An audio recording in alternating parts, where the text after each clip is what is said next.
Hey folks, tudo bem? Mais um episódio aí pra vocês. Hoje estou com Ana Mesquita, mais uma colega aqui que atravessou o Canal da Mancha, detentora aí do recorde feminino, né? É isso mesmo, né? Latino-americano. Latino-americano. Até hoje ninguém quebrou esse recorde dela. E vamos bater um papo aí sobre natação e outras coisas. Queria deixar alguns recados pra vocês. Se você quiser comprar roupas da Insider, vou deixar o link lá, aqui embaixo na descrição. Só acessar lá, vai ter minha lojinha lá, vai ter o cupom para você ter de 10 a 15% de desconto. Se você quer aprender inglês ou desenvolver o seu inglês, tem o WhatsApp Online com aulas gravadas, aulas ao vivo, também vai ter o link lá. E se você quer apoiar esse podcast, tem também o meu Pix lá, pode ir lá e fazer um Pix de qualquer valor, R$1, 2, 3, 1.000, quanto vocês quiserem. Podia estar roubando, podia estar matando, mas tô fazendo um podcast, pô, me ajuda aí. E o que mais? Se quiser vir gravar o seu podcast, tem aqui o Estúdio 12, Giramundo, também vou deixar na descrição. Vem aqui que tem uma estrutura bacaníssima para você poder vir gravar o seu podcast, produzir sua música e tudo mais, tá bom? Bora lá pro papo. E aí, Ana, se apresenta aí pro pessoal. Obrigada, Johnny, pelo convite. Muito contente de estar aqui conversando com você. Eu fui nadadora, né? Eu nado até hoje um pouquinho, gosto muito de nadar ainda. Nadar me salva a vida, assim. Legal. Adoro. Mas essa história de Canal da Mancha e outras provas, né? Nadei provas de Mundial, Copa do Mundo. Legal. E tudo, e isso já faz quase 30 anos, né? O Canal da Mancha completa 30 anos esse 30 ano. anos que você... É. Caramba, e até hoje ninguém quebrou recorde. O recorde latino-americano feminino ainda é meu. Legal. Enfim, gosto muito de compartilhar essa história. Bacana. Que marcou muito minha vida, né? Eu costumo brincar que quem atravessa o Canal da Mancha é manchado para sempre. Porque a gente... sempre que algum amigo apresenta a gente para outra pessoa, inevitavelmente ela atravessou o Canal da Mancha nadando, né? Sim, fica marcado mesmo, não tem como, né? Um feito assim que eu admiro muito, né? Que o Harry que me apresentou você, né? O Harry atravessou. Grande Eu lembro na época que ele falou que ia fazer o Canal da Mancha, eu nadava com ele na Hebraica. Você também é nadador. Aí eu pegava e falei, ele vai atravessar o Canal da Mancha. Eu falei, meu Deus do céu. Aí eu lembro que eu pesquisei ainda, falei, nossa, é tudo isso, meu. Falei, nossa, a 14 bis eu já... É um desafio difícil. Eu falei, meu Deus do céu, porque né? tem várias coisas, né? Pela Água distância, fria, tudo, pelo frio, né? e pela instabilidade do clima, e por não dar para marcar uma data. O negócio Tudo isso faz do canal uma prova que é um desafio... assim, meio que considerado o desafio das águas abertas. Sem dúvidas. E você fez há 30 anos atrás. 30 anos atrás, as coisas eram bem diferentes naquela... diferentes, eu imagino. A água, inclusive, era mais fria. Você sabe que imagino. O aquecimento global já fez essa diferença. Também acho que também na questão da preparação também. Muito diferente do que é hoje. Do conhecimento da galera sobre nutrição, sobre tudo mais, né? Era mais raiz o negócio, né? Era roots, né? Imagino. E você fez educação física, né? Eu estudei educação física na USP, me formei em 91, fiz uma primeira tentativa de atravessar o Canal da Mancha em 92. Olha só. E depois que eu não consegui, assim, tentei e não deu mesmo. Não rolou. Eu tinha muito medo, assim, de hipotermia. Eu acho que foi isso que me fez... Foi mais o psicológico que pegou. Foi mais o psicológico que pegou. Eu imagino que... Até falei com o Harry também, eu acho que é muito mais a cabeça do que o corpo. Claro que o corpo é importante. Eu acho que eu não diria que é muito mais, assim, porque eu acho que os dois são absolutamente fundamentais, porque você pode ter a cabeça que você quiser. Se você não tiver treinado, você também não atravessa. Né? E você pode treinar o tanto que você quiser, que se a sua cabeça jogar contra, você não vai também, entendeu? É uma coisa que eu até comentei com o Harry, teve vezes não tá bem, ter passado algum estresse. Aí eu falo, não, vou nadar. Tinha o meu treino para fazer, eu não conseguia nadar 100 metros. Imagina Você então... sabe que comigo acontece um pouco o oposto. É, Nadar me faz tão bem, assim, às vezes tô mal. Aí eu vou para a piscina, sai renovada. saio outra pessoa. Ah, Outra imagino, pessoa. imagino. Tem uma mágica para mim, assim, a minha relação com a água. Se for no mar ou rio, Ah, eu sou suspeito mais para falar ainda. que eu amo natação, é o Nadar é esporte que eu mais gosto. demais. É. E apesar de ser individual, mas também é muito bom que você fica com você mesmo, né? Tem É muito legal esse isso. aspecto de ser um mergulho interno, né, É, Johnny? você fica com E, você inclusive mesmo. é meditativo, né? É, você fica com seus pensamentos ali, né? Porque é, você nada sozinho, você com você, e não só isso, tem um pouco uma privação sensorial ali, você não ouve muito do que está Sim, fora, você vê pouco do que está sim, fora. Então, o caminho meio inevitável é para dentro, né? é. E E tem uma coisa que acontece na natação, que é quando você entra naquele estado de flow, né? entra, É a melhor sensação entra. do mundo quando É, você entra. as Porque você se provas, desliga. as provas que eu nadei, que eu entrei assim, tem um livro que chama Play in the Zone, que fala desse estado de flow Aham. aí para o atleta, né? Que não é só natação, Sim, né? sim. Isso acontece com atletas em geral. E as provas que eu nadei, que eu fui ali e fiquei bastante tempo, foram as melhores provas da minha É vida. muito bom mesmo. É incrível. E antes da educação física, você fazia alguma coisa? Qual que é? Não, então, eu entrei na educação física direto do colegial. Aham, foi a primeira formação sua. Foi minha primeira formação. Por que Eu, educação física? Já nadava já? eu já nadava no interior, eu sou do interior. Nasci em São Paulo, mas cresci no Aham. interior. Que cidade? São José do Rio Pardo. Aham. E, na verdade, Itapiratiba, mas eu estudava e nadava em São José do Rio Pardo. Aham. Então, Bacana. e aí nadava lá, tal, prestei educação física, mudei para São Paulo, parei de nadar primeiro por um Aham. tempo. Você fazia provas de piscina na época. Eu fazia também algumas de águas abertas, mas as primeiras que eu tentei abandonava todas, morria É. de medo. Mas águas abertas, nessa época não era tão difundido como é hoje, né? Não, não era tão popular, não tinha tanta gente praticando. Era bem diferente, assim. Imagino. E as primeiras tentativas que eu fiz de nadar em águas abertas, eu tinha tanto medo que eu abandonava todas as provas. Abandonava a prova Abandonava, de medo. Imagino. Medo E de bicho, medo de o mar virar, medo de tudo. tudo. Medo de tudo, assim. Sei lá. É uma coisa engraçada que eu já conversei com vários nadadores de piscina. Grande maioria, para fazer essa transição, tem uma certa dificuldade, né? De estar ali no mar, que é um... não tem a raia para você olhar ali, né? Não tem a raia. E assim, nas provas como o Canal da Mancha ou as provas do Mundial, que eu nadei depois, mais pra frente, você tem Aham. acompanhamento de um barco, né? Um barco Sim. para cada atleta. Aham. E aí é muito diferente. Mas nessas provas que tinha lá, fim dos anos 80, segunda metade dos anos 80, Aham. e aqui no interior de São Paulo e tal, as provas eram, assim, com pouco apoio, Baixa estrutura. pouquíssima estrutura, e você se via nadando sozinho mesmo, Sim. assim, né? Se até hoje em dia eu já fiz algumas provas assim, quando é um pouco mais longa, tem hora que você tá sozinho mesmo, né? Tem. E é uma coisa que nem dá para dizer que não seja perigoso, né? Não dá Não pra dá dizer. para dizer que não tem aí um Tem um risco risco. envolvido, mas o medo, ele não é proporcional ao risco. Sim. Eu diria que é uma coisa bem irracional ser tomado por um medo paralisante, Sim. como eu era no começo, Aham.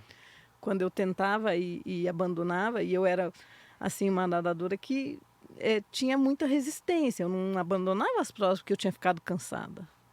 Eu abandonava as provas de terror mesmo. Imagina, terror. O papo da cabeça, né? Enfim. E no canal, a primeira tentativa eu abandonei por medo da hipotermia, que já é uma outra questão, né? A hipotermia, se você entra em hipotermia, você entra num estado de semiconsciência, você continua nadando e você não pede mais ajuda. É mesmo? Quem tem que te socorrer é quem está no barco. Não sabia disso. Porque se você pedir para sair, você pode estar com qualquer outro problema, mas você não está em hipotermia. Porque hipotermia você perde um pouco da consciência. Você perde um pouco da consciência e você nem consegue articular palavras. Aí fica ali ainda fazendo perde a coordenação mão-boca. Você fica fazendo o movimento de nadar, mas também rende pouco. Quer dizer, dá para quem está no barco reconhecer. Mas o que aconteceu? Em 88 tinha morrido a Renata Gondi, uma das maiores nadadoras que o Brasil já teve. Olha só como você é novinho. Ela atravessando o Canal da Mancha? Ela morreu tentando atravessar o Canal da Mancha de hipotermia. E ela era vice-campeã mundial. Ela foi uma das maiores nadadoras que o Brasil já teve. Renata Gondi, uma nadadora de Santos. Então, tinha a história dela ainda muito presente impacta, quando né? eu fui fazer a minha primeira tentativa. Tanto que quando eu comecei a treinar para atravessar o Canal da Mancha e dizer que eu queria atravessar o Canal da Mancha e tal, tinha muita gente que falava, você tá louca, pra quê? Você quer morrer? Porque tudo que as pessoas lembravam quando se falava em Canal da Mancha, né? Era da Renata, entendeu? É que isso deve ter passado em TV, tudo na época, né? Teve uma repercussão muito grande, até uma coisa curiosa de se notar é que um caso como esse tem uma repercussão maior do que um caso que dá certo, né? Você vê a Renata... a morte dela, terrível, tristíssima, trágica e tudo, mas repercutiu imensamente mais do que a minha travessia com o recorde latino-americano. Sim, imagino. Recorde latino-americano feminino na época, e na época também, e esse já foi batido, o brasileiro absoluto, que eu bati em quase 2 horas. O recorde brasileiro de um homem era 11 horas e 33 e eu nadei em 9 horas e 40. Caramba, esse daí foi aonde? Não, o Canal da Mancha mesmo. Quantas horas? 9 horas? E 40.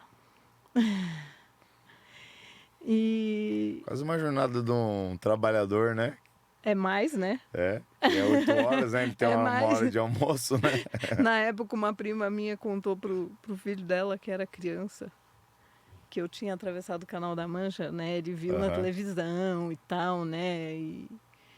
E aí ela foi explicar para ele o que era nadar 9 horas e 40. Ela falou assim, imagina que você acordou e a Ana entrou na água. Aí você tomou café da manhã, foi para a escola, foi no intervalo, voltou para a aula, saiu da escola, veio para casa, almoçou, foi pro futebol, voltou do futebol e a Ana ainda estava nadando. Pra quem é apaixonado pela natação, é normal, né? Mas todo mundo chama a gente de maluco, né? Eu já fiz prova de 10 quilômetros. Pra todo mundo que eu falava, vou fazer uma prova de 10 quilômetros. Você é maluco, no mar ainda? No mar? Eu falei, no mar. No mar. E é lindo, né, Johnny? Sim, maravilhoso. É incrível, assim. E você chegou a competir na piscina? Eu competi um pouco na piscina quando eu ainda morava no interior, mas eu era uma nadadora, assim, uma nadadora fraca de piscina. É engraçado isso, né? Completamente diferente do nível que eu atingi na Águas Abertas, que eu cheguei a estar em 7º no ranking mundial. Assim. Legal, que a diferença era a resistência, coisa que na piscina é a explosão, né? É muito diferente, né? E as provas de mundial da época, elas eram diferentes de hoje em dia. Porque não tinha ainda maratona aquática na Olimpíada. E hoje em dia a maratona... Há pouco tempo, né? Acho que entrou em Londres em 2012. Foi por aí. E a maratona aquática entrou na Olimpíada como 12 quilômetros. Então, como 10 quilômetros, prova de 10 quilômetros. Então, isso fez com que a prova mais padrão da maratona aquática hoje em dia seja 10 quilômetros, né? E na minha época, não tinha na Olimpíada, e eu nadei o primeiro circuito mundial de águas abertas, que foi feito sob auspícios da FINA. Mas as provas tinham no mínimo 25. Isso era o mínimo, porque tinha a prova de 30, 32, 36, 40, 88, mas aí rio abaixo, com correnteza a favor. Eu nadei 2 vezes a Hernandárias Paraná, que era a prova mais longa da época. Era 88? 88 quilômetros. Nossa. É viajar nadando, sim, né? Mas aí o Rio Paraná ajuda. Com uma correnteza bem forte a favor, assim, que ajuda muito. Eu levei 10 horas e 32 numa e 10 horas e 37 na outra. Qual que foi a prova mais demorada sua? Essa daí? A Hernandárias Paraná. Mas a prova mais difícil não foi essa. E também não foi o Canal da Mancha. Não foi o Canal da Mancha? Apesar de eu ter abandonado minha primeira tentativa do Canal da Mancha e tudo, e estava muito difícil, por isso que eu abandonei. Só voltando, essa nadadora, ela morreu de hipotermia, né? Morreu de hipotermia. Acho que provavelmente foi mais por isso que você não conseguiu fazer essa primeira vez, né? Eu acho que sim. Né? Devia estar muito na sua cabeça. Eu tinha muito medo de ter uma hipotermia e eu estava com muito frio, mas para mim isso é dado. Eu sofro muito com frio. Sim. Eu nem sei como... Hoje em dia, 30 anos depois, de novo eu penso, né? Porque eu já vivi mais tempo depois de ter atravessado o Canal da Mancha nadando do que antes, né? Sim, eu tinha 23 anos. E hoje em dia, eu penso, como é que eu consegui? Porque eu sou muito friorenta. Mas assim, a água lá devia ser friorenta a ponto de... O meu ex-marido, ele brincava, dizia assim, Ana, acho que você usa meia para manter o frio do seu pé. E assim, eu sinto muito, muito frio. E então, quando dizem, mas com o tempo, você nadando forte e tal, você esquenta, né? Eu falo assim, eu não esquento. A água a 16 graus, eu nado sentindo frio o tempo inteiro. Você se acostuma, não esquenta, né? Você entra num estado que aquilo é suportável, assim. Mas você... Eu nado sentindo frio o tempo inteiro. Imagino. Ainda mais que tem essa questão com o frio aí. E eu fiz regime de engorda e tudo para aguentar o frio, né? Mas o fato é que na primeira vez eu estava passando mal, acho que de medo, de novo o medo, né? O medo paralisante é terrível. E pedi para sair e o Cláudio Plitti, que era o meu técnico, e que é o grande nadador de águas abertas. Ele também era nadador também. Incrível, foi 5 vezes campeão mundial, ele fez, acho que, não sei se todas, mas muitas edições de uma prova que só teve 6 edições, que era a travessia dupla do Lac Saint-Jean, no Canadá. Era uma prova de 64 quilômetros num lago gelado, no Canadá. Quilômetros. A prova durava, assim, para ele e para o cara que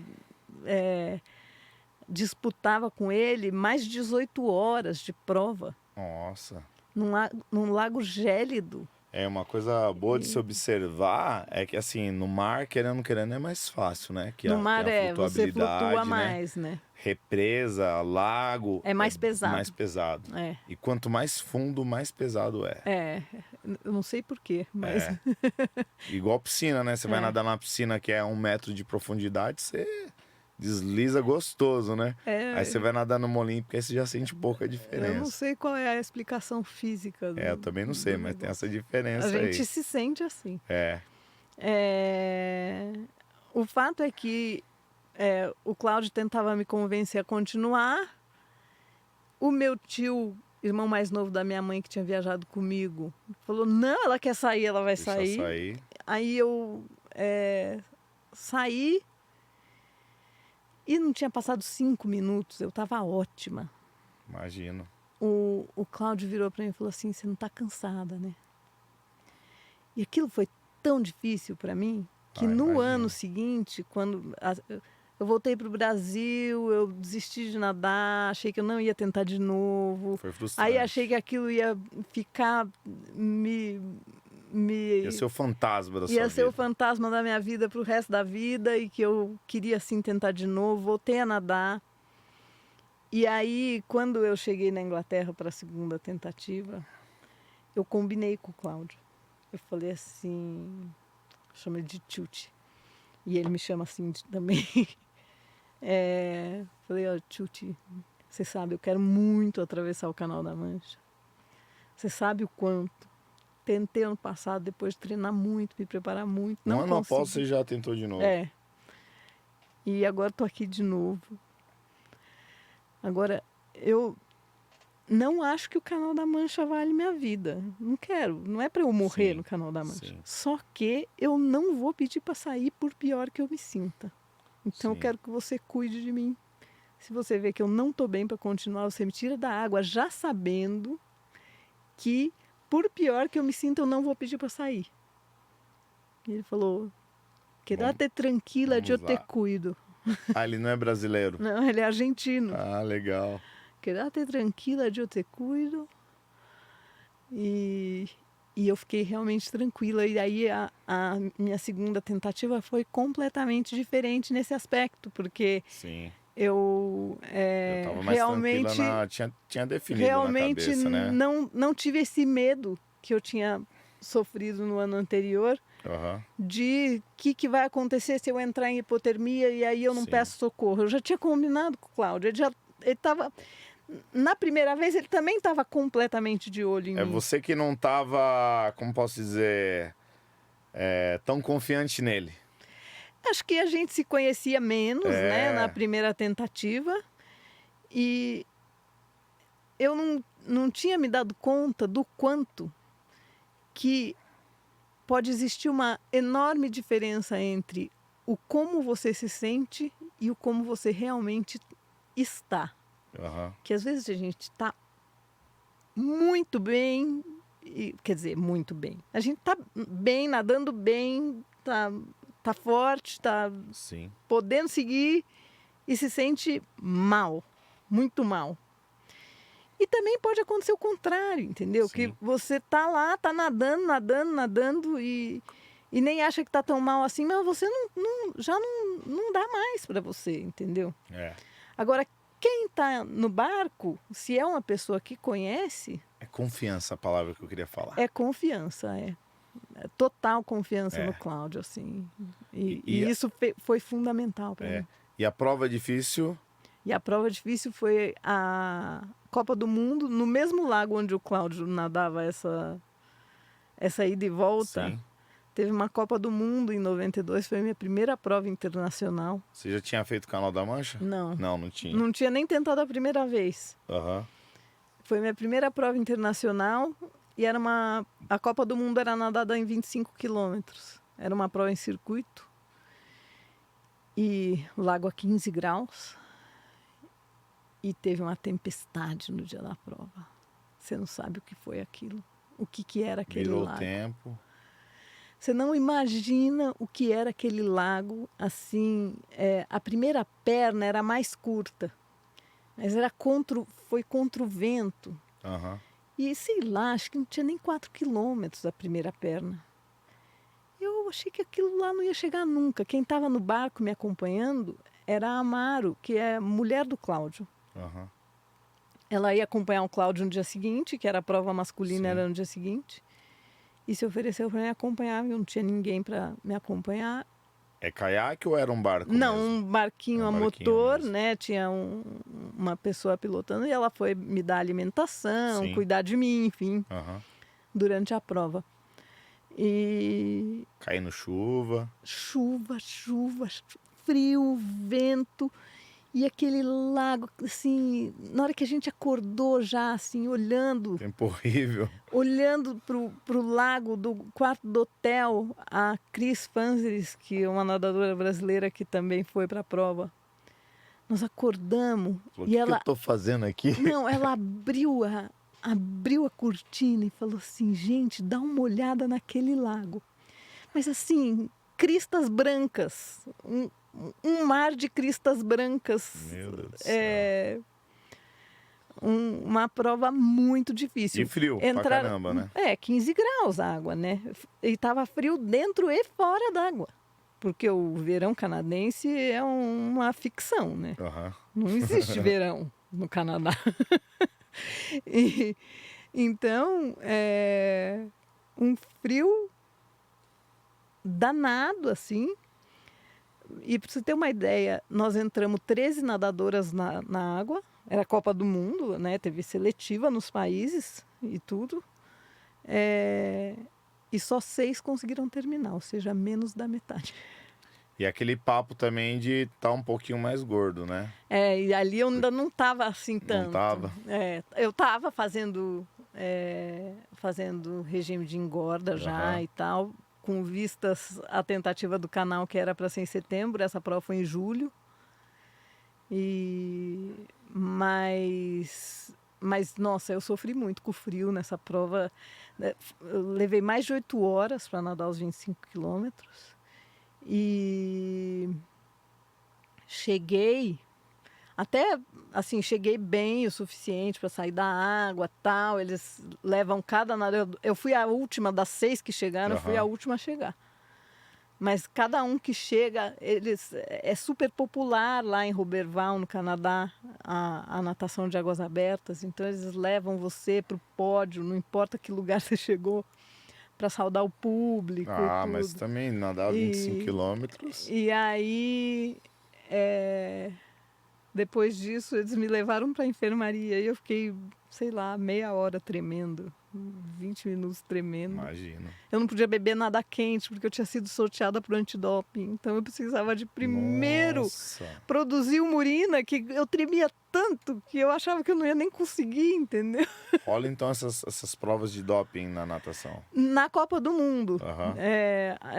Acho que nas de Mundial também, mas eu nunca fui sorteada nas de Mundial. Rola, porque eu lembro que até os meninos caíram aquela vez lá, o Cielo, o Nicolas. Então. Que ele foi os Mas 4. aí é piscina, né? Piscina com certeza. Mas nas do Mundial acho que também tinha, eu nunca fui sorteada. Porque eu acho que os primeiros colocados sempre e por sorteio, né? Sim. O resto. E lá no Canadá eu fui sorteada e eu tremia, mas um frio, eu não conseguia me esquentar. Imagina, assim, a prova mais difícil da minha vida. Horrível e lindo também, assim, uma experiência... Porque na hora que você se dá conta do que você fez, né? Então, eu acho que o mais incrível a gente se dá conta de que a gente é capaz de muito mais do que a gente imagina, entendeu? E a gente percebe que o que a gente acha que a gente pode fazer não é exatamente o que a gente realmente pode. Né? A gente acha que o limite é aqui, mas está muito longe daqui, né? Com a preparação, enfim. Que essas provas assim, ultramaratona, essas coisas assim, é o cara se superando ali de uma maneira que acho que é impossível. O cara fala, não, dá para fazer de boa. Sempre você fala, que absurdo que eu tô fazendo. Acho que é, sim. Você chegar ali pra fazer o Canal da Mancha ali, você deve olhar e falar, o que eu tô fazendo aqui? O de boa vem depois. Aí depois. Depois que você fez, aí você fala assim, não, qualquer um faz. Porque tem uma coisa curiosa que acontece com a gente, né? A gente se prepara que nem louco, imaginando que aquilo lá é quase impossível e é isso que fascina. Sim. Né? O desafio. Isso mesmo. O fascínio do desafio tá aí, assim. Você se sente único, né, na verdade, quando você faz uma coisa assim. Acho que a gente busca um pouco isso, né? É um pouco do objetivo aí, você falar, é uma coisa assim que não é qualquer um que faz, né? Acho que tem essa ideia de tentar ser de alguma forma especial, o que eu acho que, assim, dá para fazer um monte de crítica dessa gana de tentar se destacar de alguma forma, né? Mas acho que faz parte do que a gente está buscando nesses desafios. Mas acho que tem essa coisa aí que ficou batida, essa palavra de superação, né? Muito batida. Uhum. Mas acho que tem isso, assim, da gente... essa ideia de que o limite está aqui e a gente vai alargar ele. Sim. A gente vai ficar... O que limita a gente vai estar mais longe, entendeu? Com certeza, com certeza. E isso é fascinante, né? Assim, você visitar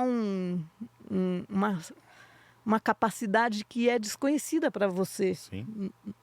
Em princípio, né? Em partes inimaginável, né? Quando você se propõe aquele desafio. E aí, eu acho que você faz, e no momento que você faz, aí você fala, eu fiz, qualquer um faz. Porque é mesmo que você fala, é possível, né? Sim, eu fiz. Eu sou uma pessoa comum. Ser humano, né? Eu sou uma pessoa comum, de carne e osso. Sim. Sou só gente como todo mundo. Eu fiz, qualquer um pode fazer. Com certeza. Igual o menino tava falando, o Marte, que tava aqui agora há pouco. Ele contou que no Ironman que ele fez, tinha um cara que fez com uma perna só. O cara tinha uma perna só. Olha, aí você fala, olha... Não, tem cada história, né? Tem cada história. Da galera, assim, que você fala, Tem cada história impressionante. E eu aqui reclamando da vida, eu achando que não consigo, né? Tem uma nadadora argentina amputada que atravessou o Canal da Mancha. É mesmo? Caramba, hein? E nós temos um para-atleta brasileiro também que atravessou o Canal da Mancha. Isso daí é muito, muito, muito incrível. Muito incrível. O Marcelo Collet. Legal. E a preparação, como é que funcionava lá nos anos 80, né? 90, né? Começo dos anos 90. Como que era? Era mais volume, né? Que hoje em dia não é tanto volume, né? Tinha bastante volume. Eu nadava entre 8 e 12 mil metros por dia, 6 dias por semana. Bastante. E tinha bastante volume. Assim... Eu tive uma preparação um bocado irregular, assim. Uma boa parte do tempo eu treinei sozinha. Uhum. Ou eu treinava com o pessoal do triatlon do Pinheiros. E depois completava meu treino sozinha. Você já estava aqui em São Paulo já? Já estava aqui em São Paulo. Você nadava pelo Pinheiros? Pelo Pinheiros. Legal. Teve uma época que eu fui treinar com o Igor de Souza. O Igor de Souza é o grande especialista brasileiro no Canal da Mancha hoje. Ele que treinou o Harry. Sim. E teve uma época que eu fui treinar com o Igor. E daí eu ia treinar lá em São Bernardo do Campo. Mas a viagem... É desgastante, né? E voltar... E assim, tinha épocas que era... dobrar período, então eu tinha que ir 2 vezes para São Bernardo. Nossa! Aí eu voltei a nadar no Pinheiros, no fim. Mas... Se preparou na piscina mesmo? Não, a preparação é na piscina, mas eu me inscrevi em todas as provas que tinha. De águas abertas? Porque para mim, nadar as provas era parte do meu treinamento. Sim, sem dúvidas. Então, absolutamente todas as provas que apareciam, que tinha no circuito, eu nadava. Não, legal. Sempre. Muito bom. Não sei se o Harry te contou que nós fizemos o 30K do Rio Negro ano passado, em revezamento. Sim. Foi muito legal aquilo. Nossa, foi lindo. É o revezamento. Como que funciona esse revezamento? Esse revezamento é... Cada um nada quanto? Cada um nada 1 hora. 1 hora. E vai trocando, né? Daí Aí... tava eu, o Harry e o Percival Milani. 3 nadadores que já atravessaram o Canal da Mancha. Que legal. Então o nome do revezamento era Da Mancha ao Negro. E... Aí então eu abri e nadei 1 hora, daí caiu o Percival, depois o Harry. Aí depois de novo, todo mundo nadou 1 hora. E aí eu nadei ainda uma terceira vez e o Percival fechou com mais 17 minutos. Legal. Então, é mais lindo, assim. E é incrível nadar na Amazônia, né? Assim, aquele rio... Ah, deve ser. Você já foi para a Amazônia? Nunca fui, eu tenho muita vontade de fazer o turismo lá, porque eu já vi umas fotos assim que eu falei, meu, só vai para a Amazônia, incrível. assim. E assim, nesses tempos em que acho que a gente pode dizer sem nenhuma dúvida que a sobrevivência da humanidade depende, né, da Amazônia. Desde criança eu sempre ouvi muito que o pulmão do mundo era a Amazônia. O que dizem que não é exato, né? Porque não é tanto a floresta amazônica que nos dá oxigênio. O oxigênio vem mais do mar, né? Do plâncton, parece. Olha só.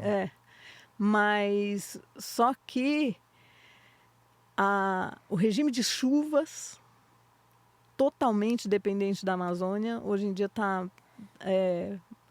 tem pesquisa mostrando que não só no Brasil, assim, aqui no Sudeste, se houver uma savanização completa da Amazônia, aqui no Sudeste você esquece que nós não vamos mais ter chuva. Imagina. Grande parte da nossa chuva vem de lá. Sim. E então, assim, o regime de chuvas influencia muito e toda a biodiversidade também, né? Então, e sem contar que a quantidade de carbono que está sequestrada em forma de floresta lá é tão imensa que se você desmatar tudo aquilo, o aquecimento global explode com a quantidade de carbono que vai ser jogada na atmosfera. Não tenho dúvidas, porque a vegetação, os animais, tudo lá é muito variedade, exuberante, né? mas muito, muito exuberante. Agora, uma coisa que é incrível é que quando você está chegando lá de avião, assim... E eu até já conheci, eu tinha ido 3 vezes nadar a Travessia do Negro quando eu era adolescente. Que era uma prova de 8 quilômetros, atravessando mesmo o Negro. Mas desde então tinha voltado. E aí voltei ano passado para esse revezamento com o Harry e com o Percival. E você chega de avião em Manaus, olha pela janelinha e você vê aqueles rios. É como se te aparecesse uma mensagem assim: suas definições de rio foram atualizadas com sucesso. Porque é completamente diferente do que a imagem de rio que a gente tem daqui, entendeu? Aquilo lá é... Nossa! Imagina. É impressionante, assim. E nadar naquele rio, que experiência. É quente, é frio? É quente, né? Lá, a temperatura e a gente teve muita sorte, porque se no canal o problema é o frio, no Negro o problema pode ser o calor. Assim. Pode dar um azar de pegar água a mais de 30 graus. E daí é muito quente. É piscina de hidroginástica. É muito quente para você nadar. Você nada forte, você não consegue... É desgastante. Refrigerar o corpo. Aí o problema é o oposto, né? Sim. Já treinei em piscina quente já. Dá uma moleza. Dá. Mas uma moleza assim, dá mesmo. Tremenda. Só que nós tivemos muita sorte, porque a água estava acho que 28 graus. Foi uma delícia. Nossa, foi uma delícia mesmo a prova, foi uma delícia. Uma coisa que eu sempre falo pra galera que não conhece muito águas abertas, é que existe um negócio da contemplação quando você vai fazer águas abertas, né? Você vai fazer no mar, assim, você contempla tudo aquilo à sua volta, né? Desde o momento da chegada, que a gente está aqui nessa selva de pedras aqui em São Paulo, né, no nosso caso, aí chega lá no litoral, que nem você foi pro Rio Negro. É um contato muito especial que a gente tem com a natureza, assim, que, assim, toda vez que eu vou eu me sinto renovado, assim, eu falo, tô pronto para aguentar mais Não um é mês aqui. demais? É sensacional Né? A mesmo. Você tem toda a contemplação razão. ali Você sabe que de todas as provas que eu nadei, nadei várias provas bonitas. A final do Mundial na Itália foi uma prova linda, era 36 quilômetros ao longo da costa da Riviera Italiana. Uma água tão transparente que você nada 36 quilômetros vendo a areia do fundo do mar. Nossa. E vendo os peixes também. Vendo o que tivesse. Água viva gigante. As enormes, só meu Deus do céu. Um medo de água viva às vezes. Mas, enfim, não foi um problema, na verdade. Mas uma prova linda eu respiro bilateral. 3 por 1. Então eu respirava uma vendo o mar e tal, né? E outra vendo o litoral, a costa e tal. Tão bonito, mas tão bonito. Não, mas é que o pessoal, acho que é mais a galera que não nada, né? Eles acham, nossa, que coisa boba, você só vai ficar com a cara na água ali. Mas não é, realmente, a gente contempla tudo e é um contato muito especial com a natureza, com tudo, né? É muito especial. Acho que é a uma das mais coisas... bonita de todas foi uma no Cañón del Sumidero, no México, que eu nadei. Nadar num canyon é assim, tomar consciência. Que aí você fica fechado lá no... Tomar consciência com muita força da tua pequenez. Ah, imagina. Porque assim, você é um nadica naquele fundo daquele canyon, uma coisa... E como era bonito, Nossa Senhora. Muito, muito, muito bonito. Ah, imagino. Natação Natação maravilhoso. O ano Ainda passado mais nadei a volta de Alcatrazes. Lindo, maravilhoso também. Nossa, você já fez lá, não? Não, lá nunca fiz. Vale a pena. 7K. A prova mais bonita que eu fiz foi de Ilhabela. A Ilhabela é que eu demais. catei num dia muito bom, a água lá maravilhosa. Gente, mas aquela ilha é qualquer coisa. Foi a travessia mais bonita. Agora eu tava querendo fazer uma que vai ser em... Acho que é Bora Bora, São Sebastião, acho que é isso. Também dizem que é bem bonito lá. Vai ser lindo. Vamos ver se dá certo. Vai ser lindo. E nessa época aí, preparação, família, trabalho... Então, eu era estudante, né? Você era estudante ainda na época. Porque eu tinha me formado na educação física e fui estudar administração na época, que eu não cheguei a terminar, na verdade, mas na época eu estava estudando administração.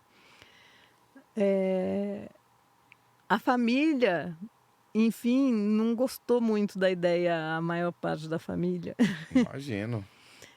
Porque todo mundo tinha um pouco de medo, assim. Quando eu falei um dia na minha casa que eu ia fazer a 14 bis, que eu não fiz. Eu peguei pneumonia até. E eu falei, aí minha mãe falou, quantos quilômetros que é? Acho que são 23, 24, 24, né? Falou, não, você não vai fazer isso não. Eu moro em Embu das Artes. Ela falou, praticamente de Embu a Pinheiros, você não vai fazer isso não. É difícil uma família aceitar. Então, pra minha família foi também, a maior parte da família não gostava da ideia.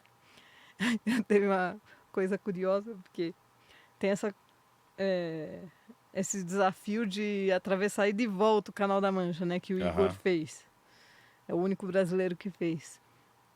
E quando eu atravessei o Canal da Mancha e cheguei super inteira do outro lado e tudo, aí o medo da minha família era eu resolver querer atravessar e de volta, sabe? Então, um dos meus irmãos, ele falou que ia baixar um decreto. Não podia falar volta. Não, eu vou e volto. Não pode. Você não vai e volta de nenhum lugar mais para não dar ideia para Ana querer fazer ir de volta do Canal da Mancha. Imagino, mas é normal mesmo, ainda mais para quem não nada, a pessoa que não nada já acha uma loucura a gente fazer uma prova de 500 metros no mar, né? Que fala, mas você vai até o fundo lá, né? Você fica sozinho, aí já vem a história, e o tubarão? Se tiver um tubarão? E se você não tem medo de tubarão, eu já adianto que eu tenho. Você tinha umas pira? Chegou a ter algumas pira de tubarão? Eu tenho medo. Tem? Assim, acho que eu tenho medo até hoje. O ano passado, quando eu fui para Alcatraz tem bastante tubarão, né? E a gente nadou bastante sozinho lá. Tinha pouco acompanhamento e tudo. E você está muito longe. A ilha fica a 30 quilômetros da costa, né? Você está muito longe lá. Tem um lado que é... Assim, a ilha é oceânica, na verdade, mas é... Assim... Você não quer encontrar com um tubarão ali. Claro que não. Quando eu vejo os vídeos do... Eu sigo o Lawrence Waba, sabe? Não conheço. Pode seguir. Lawrence? Waba. Waba. É um fotógrafo, cinegrafista, que uma das especialidades dele é filmar, fotografar tubarão. Nossa. E ele ama. Assim, o que para mim é um terror, imaginar estar no meio de um monte de tubarão, para ele é o paraíso. Ele é diversão. Nossa, que lindo. É o paraíso, ele acha maravilhoso. E não é que tem muitas histórias de ataque de tubarão nadador, né? Existe, mas... Já ouviu história? Já tem história? Tem. Quem que foi? Tem um nadador... Acho que é o Aderbal, viu? Que é o recordista latino-americano, o brasileiro que tem o recorde latino-americano masculino do Canal da Mancha. Eu acho que ele foi atacado por tubarão numa prova. Nossa. Machucou bem, assim. Não era uma espécie de tubarão grande, mas uma espécie de tubarão muito agressiva. Acho que... Agora eu não lembro onde foi. Mas, enfim... Dá medo. Se disserem que... não pega nada, porque alguns nadadores dizem, não pega nada. Não. Eu não venho com essa história, não. Tem equilíbrio, tudo. Eu tenho uma coisa que eu sempre faço quando eu começo a pensar nessa pira do tubarão. Eu já fiquei assim na água, assim, que nem você falou, sozinho. Você tá nadando sozinho. As provas que eu mais fiz foi de 3 quilômetros. Você nada um aqui e um aqui. Aí nesse um aqui, quando você se destaca e fica sozinho, você olha para um lado, olha para o outro, não vê um barquinho, não vê nada, aí bate. Aí eu penso assim, eu falo, eu não sou tão azarado pra estar tudo isso de gente aqui dentro, que o tubarão escolheu logo eu, mano. Não pode ser que eu sou tão azarado assim. Então eu acho que nessas provas que são curtas, de circuito, bem pertinho do litoral e que tem muita gente, é difícil. Sim. Porque eles não são bobos, os bichos, né? Esse monte de gente entra na água, eles vão embora. Sim, acho que assusta, mas essas provas longas assim... Mas, assim, tem essa de Alcatraz, por exemplo, eu acho que não seria tão absurdo, entendeu? Você encontrar com um tubarão. O Harry mesmo, numa vez que ele nadou Alcatraz, que ele já nadou várias lá, ele conta que ele não viu, mas que ele, na hora que ele chegou assim no barco, disseram para ele, você viu o tubarão? Você viu o tubarão? Disse que tinha um tubarão gigante do lado dele, assim, do lado dele. Ele falou, ainda bem que eu não vi. Você é louco. Igual o pessoal que vê baleia, né? Chega a nadar e vê baleia. A própria baleia, eu acho que eu ia ficar muito medo. Eu ia ficar com isso, acho que um golfinho, se eu visse. Eu acho que eu ia adorar ver o golfinho. Na verdade, uma vez eu vi um golfinho, não nadando prova, mas assim, brincando com a minha filha no mar lá no Nordeste. Uma vez eu vi um golfinho bem perto da gente. Nossa, achei demais. Isso é muito legal. Uma vez eu lembro que eu tava nadando em Bertioga, bateu um peixe em mim. Nossa, meu Deus do céu. A pessoa, não, tá em época desses peixes aí, não sei o que lá, mas meu coração, na hora que eu senti assim, um peixe batendo na minha mão, eu falei, meu Deus do céu. Aí já parei assim, já fiquei olhando assim. O que era isso? Eu falei, meu Deus do céu, mas dá medo mesmo, dá medo, não tem como. Eu sou medrosa, assim. Quando alguém diz, nossa, que coragem, eu falo, você não sabe o medo que eu tenho. Mas sabe aonde eu tenho muito medo? Nesse Rio Negro. Então, o Negro, ele é um rio que tem menos vida. porque ele tem uma água mais ácida. E então ele tem menos vida em comparação com o Amazonas, muito menos vida, entendeu? A gente nada no pedaço que é antes de juntar com o Amazonas, né? Não é dizer que não tenha, assim, boto, mas boto é outro que, né, a gente fica com vontade de encontrar. Um boto até nadou, não, acho que eram uns 2 ou 3, nadou um tempo junto com o Percival na primeira hora dele. E não super pertinho, mas assim, acompanhando a gente, sabe? Legal. Um barato, assim, tem foto. Mas, assim, tem animal que possa ameaçar? Tem.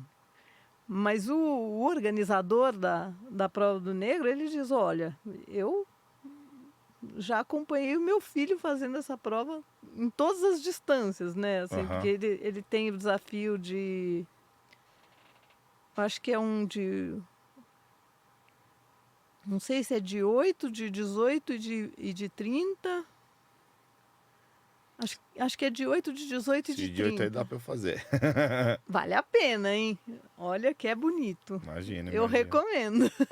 E tem um barco do seu lado, né? Então, eu acho que eu, pelo menos, me sinto muito mais segura nadando quando tem um barco do meu lado. Eu nunca nadei com um barco do meu lado, né? E, apesar de eu ter feito uma prova de 10 quilômetros, não tinha também...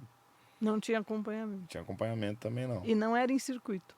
Era em circuito. Era em circuito. Mas não tinha. De voltas, assim.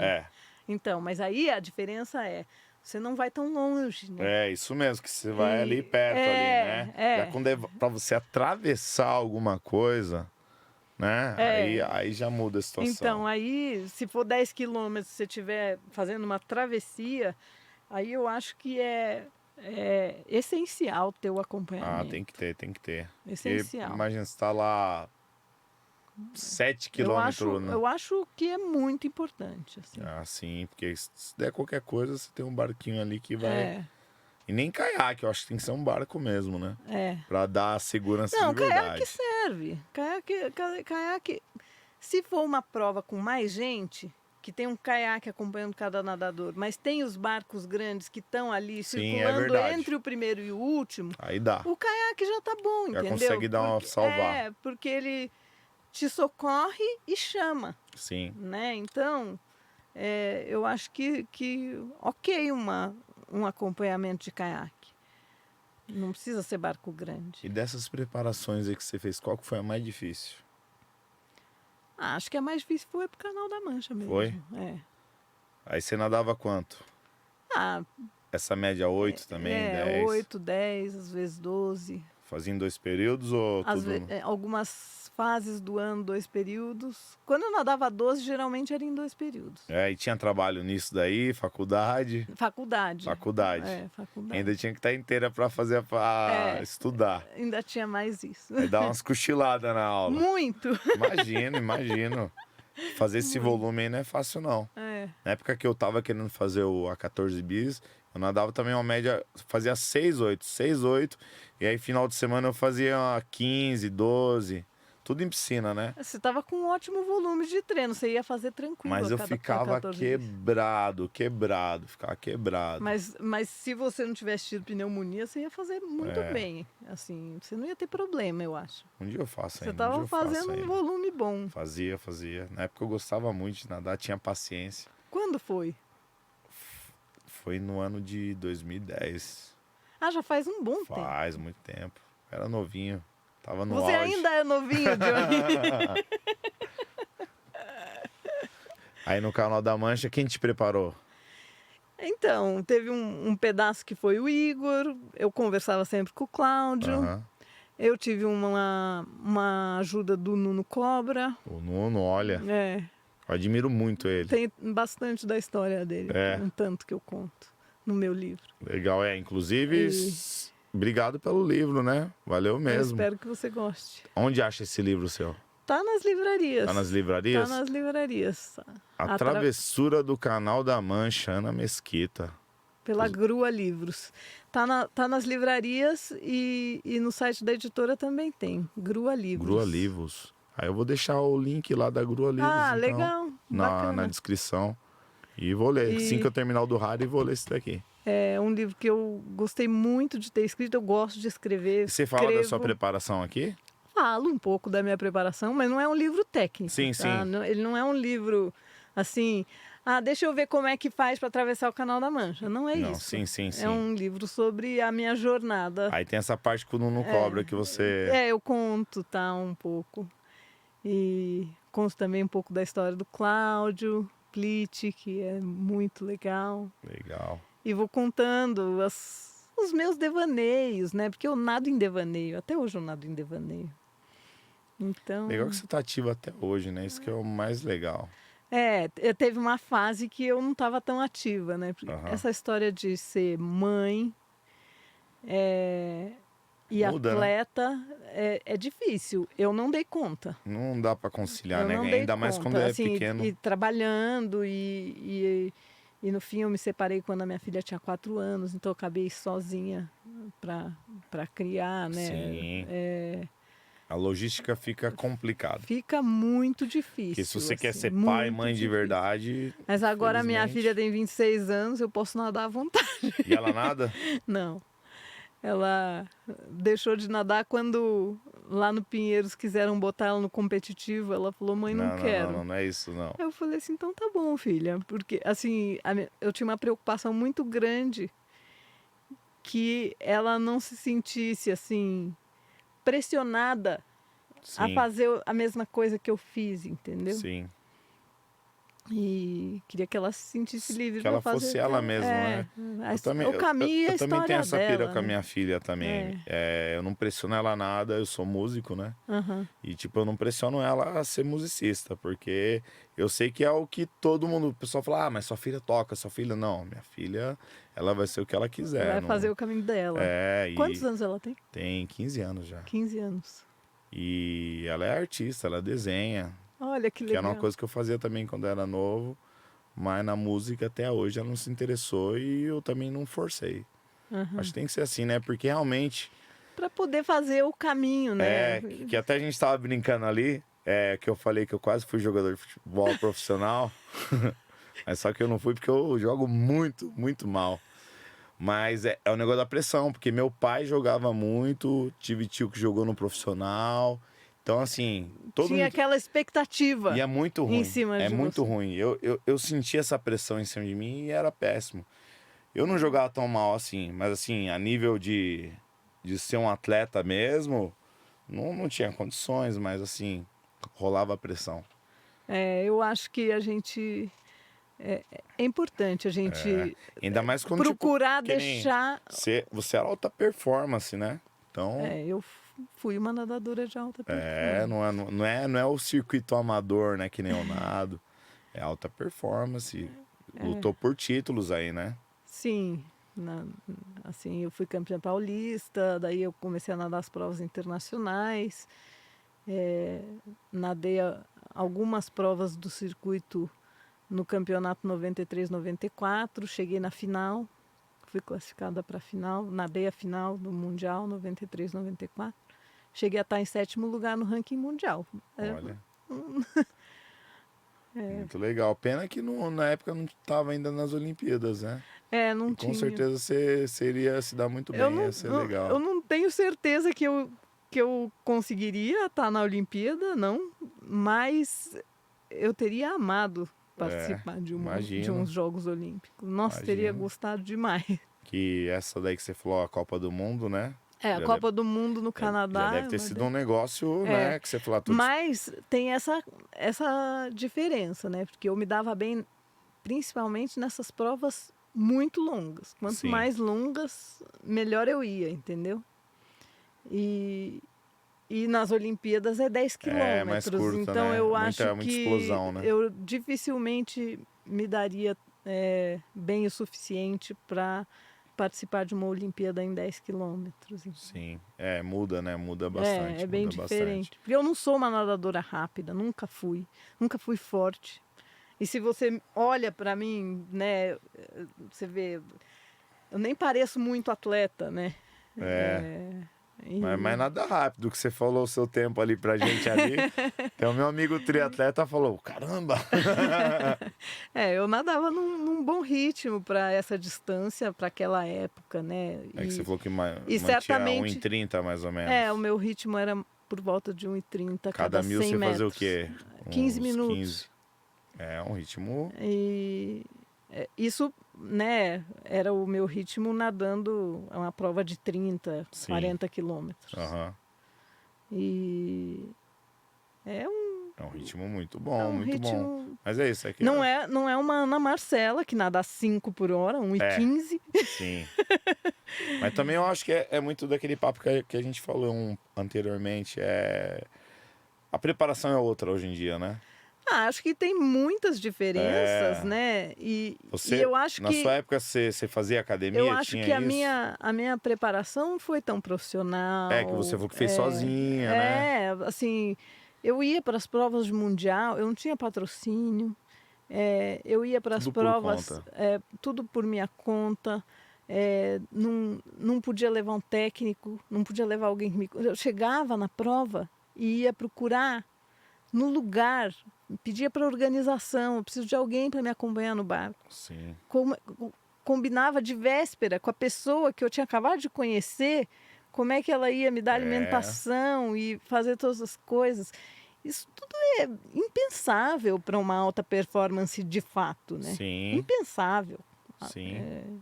Era numa situação precária, era né? bem precário, bem precário. Mas... o esporte, né? Eu acho que hoje em dia tá melhorando, né? Tá melhorando, porque você pega vários atletas, assim, de antigamente, assim, que eu converso... esse tipo de apoio que hoje existe de Bolsa Atleta... tem muito apoio, né? Patrocínio, as marcas querem patrocinar. Patrocínio depende muito... do nicho, né? Depende muito da modalidade que você faz e se ela tem visibilidade, né? Isso que depende do patrocínio, né? Se for uma modalidade mais popular, que ou dá visibilidade, ou, por exemplo, tem um universo muito grande de praticantes, né? Que então te patrocinar, se você se destaca, vai trazer um retorno para a marca que investe naquela modalidade específica. Aí você tem patrocínio, mas é difícil de ter patrocínio ainda hoje, tanto que muito do patrocínio esportivo costuma ser feito por empresa estatal, né? É mesmo? Olha só. Né? Você pega o vôlei, Banco do Brasil. É verdade. Tem... Quem que a Caixa patrocinava? A Caixa patrocinava. Sim. Os Correios patrocinaram a natação há muito tempo. É verdade. Que se você for ver as marcas de esporte, suplemento, raramente você vê alguma marca apoiando, né, um atleta de natação, polo aquático. Polo aquático ninguém patrocina. Tem pouca gente jogando, né? Então, por isso que eu ia dizendo, patrocínio eu acho que continua sendo uma dificuldade, mas acho que uma das coisas que mudou muito, muito, foi o Bolsa Atleta. Sim, imagino. Porque antes não tinha nada disso, não né? tinha, na minha época não existia Bolsa Atleta. E muitos atletas vivem disso, né? É um salário. É um salário. É um salário. Não é o salário, mas já vai ajudar ele, né? Agora, acho que o esporte de alto rendimento, eu imagino que vai ser sempre difícil, porque nos Estados Unidos é difícil. Se você olhar, tem atleta nos Estados Unidos vendendo medalha olímpica. Nossa. Vendendo medalha olímpica para se sustentar, entendeu? Uma coisa que eu vi bem curiosa disso daí nos Estados Unidos, do basquete. Que a maioria dos caras que jogam na NBA, os caras não vão para Olimpíadas. Porque não dá dinheiro. Aí os caras falam, não, eu vou perder a temporada aqui para jogar a Olimpíada. Não vou, porque na Olimpíada não... aí vira uma questão financeira. Infelizmente tem isso mesmo. E na época que você se preparou, esse negócio de nutrição, academia... Tinha pouco. Tinha pouco, eu praticamente não fazia. o treinamento fora d'água, que é absolutamente importante, né? Muito Importante. mobilidade, né? Mobilidade não era muito o meu problema, eu sempre fui muito flexível. Legal.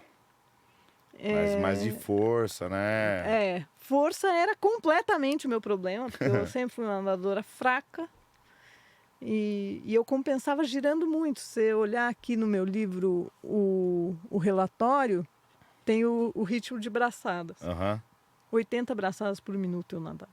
Quer dizer, girando muito, sim, assim. E era um jeito de eu compensar a minha falta de força, né? Sim.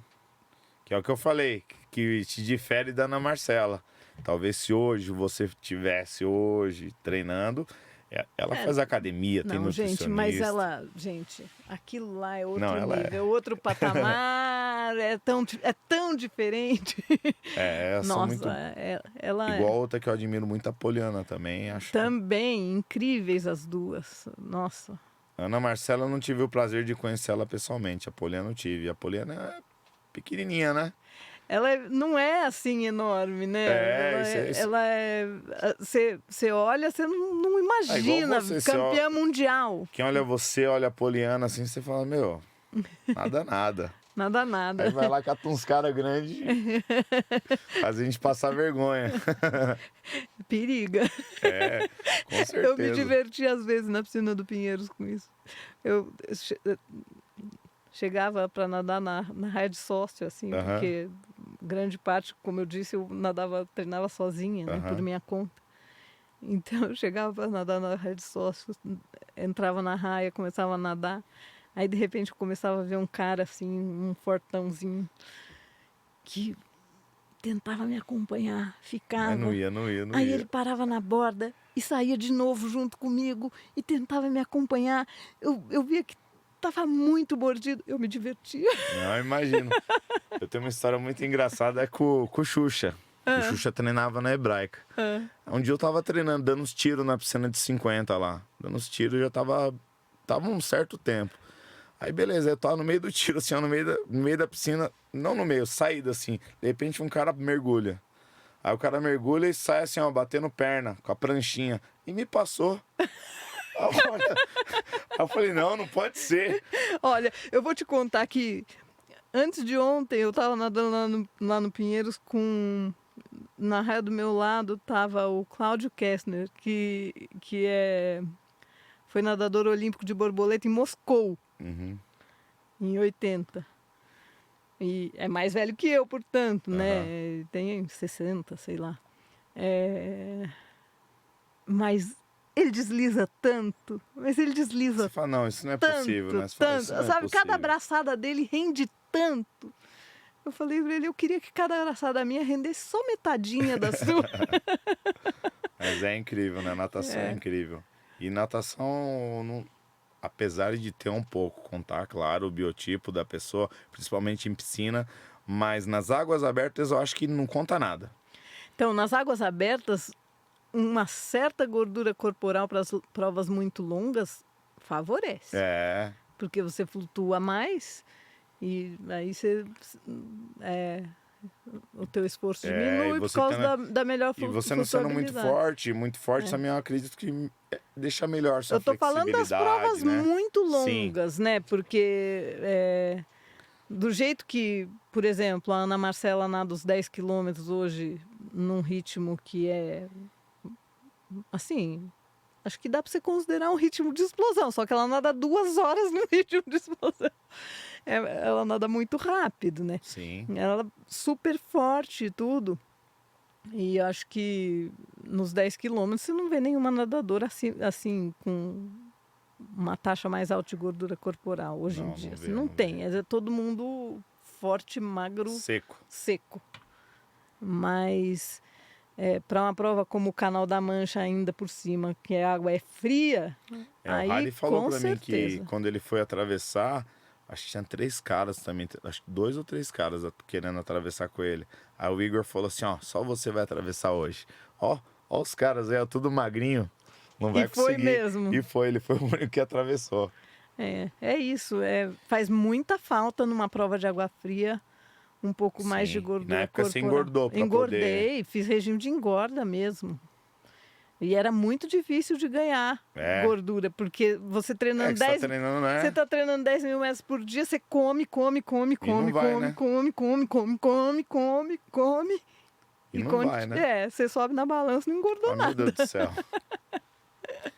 E aí as pessoas falavam assim, que delícia, você pode comer o que você quiser. Eu falei, é uma delícia, porque você não tá fazendo isso. Porque quando você não quer mais comer, você tem que continuar a comer. É tão ruim quanto você quer comer e tem que parar de comer. A pior coisa é você ter que enfiar comida forçada pra dentro. É difícil. Teve uma época que eu tava numa pira de musculação e tal. Eu falei, não, eu quero ganhar uma massa, né?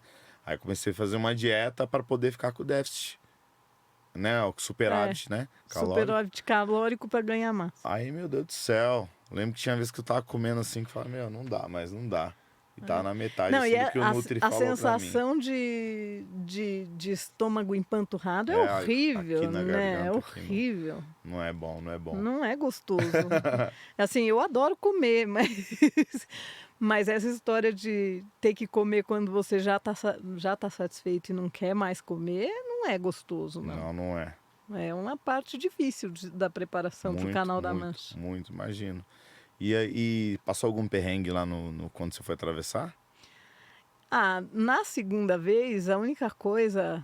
Foram duas coisas. Primeiro foi o mar de água viva. No meio do canal, assim, e foi bem na hora que o fiscal da Channel Swimming Association saiu da cabine do barco para dizer just in the middle.